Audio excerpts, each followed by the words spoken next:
Welcome to another Indie Dev Showcase, highlighting the many indie games we play here on the channel. If you'd like to submit a game for a future video, please reach out. But otherwise, let's begin.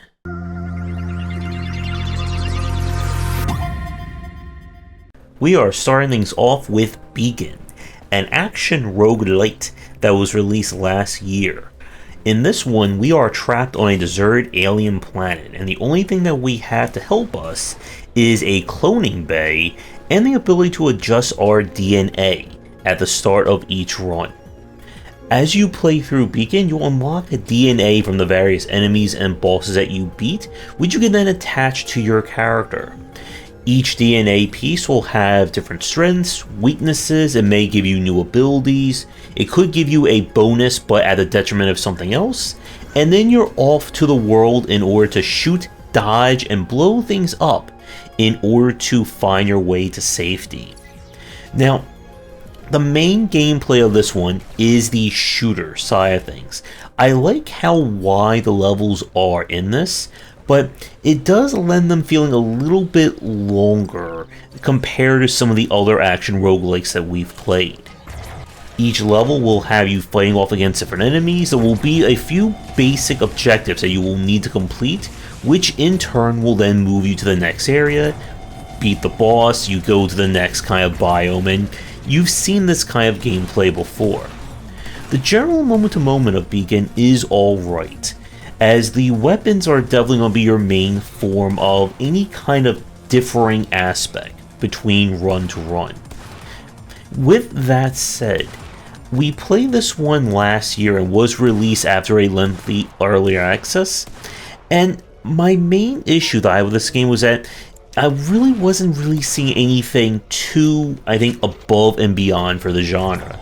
Again, this is a genre that we're competing with the likes of games like Hades. And it can be hard, for games like this to stand out. Beacon is by no means a bad game. But after we played this one on stream, it really just wasn't giving me enough of anything new or something that I haven't seen before to make me want to keep playing. But if you're a fan of action roguelikes and roguelites and looking for a very shooter-focused one compared to Melee, I would at least give this one a check and see if you'll enjoy it. We now have Pirates of Gravitae. Now this game is in early access, and what you see may not represent the current version of it.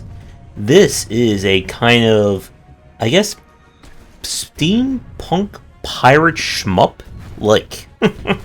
It is an alternate Caribbean, where pirates fly their ships above the ocean as opposed to sailing on it. And it's your job to take your crew out into the world and steal and plunder to your heart's content. The moment-to-moment of this one is all about kind of the physics-driven of manipulating your ship. As you move and adjust the direction, you can then boost and fly in all manner of directions. You have cannons on the left and right side of your ship, which you will then have to use and aim, hopefully, in order to deal with the enemies coming to get you. As you play through, there is persistent elements of unlocking and upgrading your crew members, which will affect your base stats, give your weapons additional powers, and so on and so forth. The challenge of this one is definitely the aiming and maneuvering. As you can see, when you turn or when you move your cursor to either the left and right side of your screen, it pans the camera that way. This makes it a little bit tricky to gauge perception or depth when it comes to aiming your cannon, especially when you're trying to do it really fast between left and right. Now, when we played both the demo and the first early access build of this one, the difficulty was definitely on the higher side. You see, there are no iframes or moments of having super armor. If 5 bullets come and hit you, 5 bullets are going to hit you and all do damage. And it makes rapid fire enemies, as you saw right there, very dangerous. When we play this one, there didn't seem to be any kind of bullet clearing or bullet destruction powers, which means that there are a lot of cases where there's just no way to avoid damage. When, 15, 20 bullets are being shot at you from the same angle or wildly different ones, you're going to have to eat that damage, and it was very hard to reclaim health. Now, I don't know where the game is right now, unfortunately, but I like the theme and the high-stakes play here, especially trying to land those perfect sniping shots. I think definitely lends it a different feel. If you're looking for a very reflex-driven and challenging action roguelite, I would definitely check this one out, or at least look at the demo. We now turn to Filmechanism. This is a puzzle platformer where we use film and rewind as our key puzzle mechanic. How this works is that you can take a photo at any time of the state of the stage. You can move things afterwards wherever you want, and then hitting the button again will rewind and move everything back to its original state. This will allow you to adjust where you are at any given point, and is going to be your primary puzzle solution. Now, this game comes with different difficulty levels, which I find very nice. You go from puzzles that are somewhat on the easy side to the brain melters, and you are free to pick and choose where you want to go with each one. This is one of those games that what you see is what you get in terms of its puzzle design, and you're either going to be all in or I think all out for it. But if you're someone who likes your puzzle games to be more on this kind of platforming base focus, I would definitely check this one out, or at least give it a quick look and see what you think. With that said, we're going to take a quick break, and when we come back, we have 3 more games to look at for our showcase.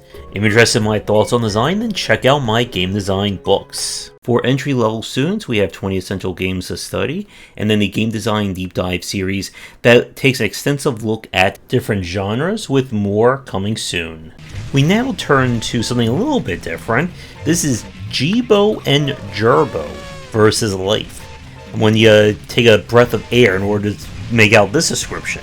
But this is a brutally precision-based platformer Metroidvania JRPG.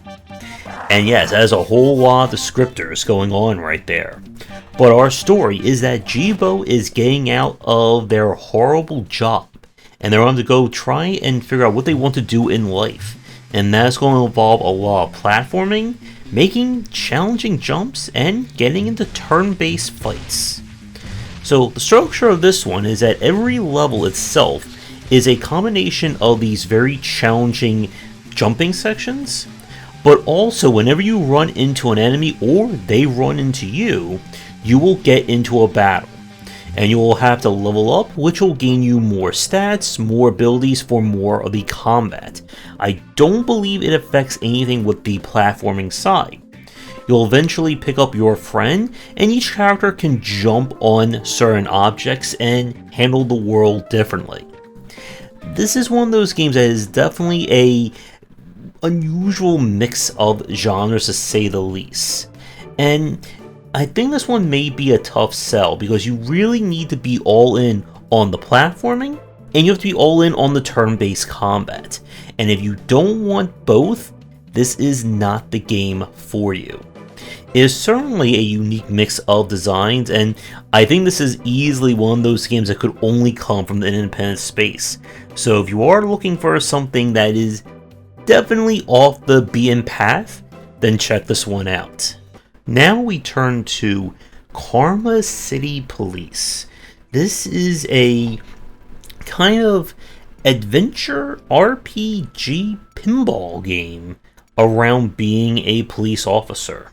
You are the newly hired worker at what appears to be very corrupt city and police station. And it's going to be up to you to figure out how you're going to get by day, keep your job, and maybe solve some crimes and save things in the process. So this game is another one that mixes different genres and gameplay. Each day you'll work at your dispatcher computer here, and it'll be up to you to figure out what do you send to various calls that come in. And you need to make sure you have the right amount of cops, cars, and gear in order to solve each case. This will affect your overall standings.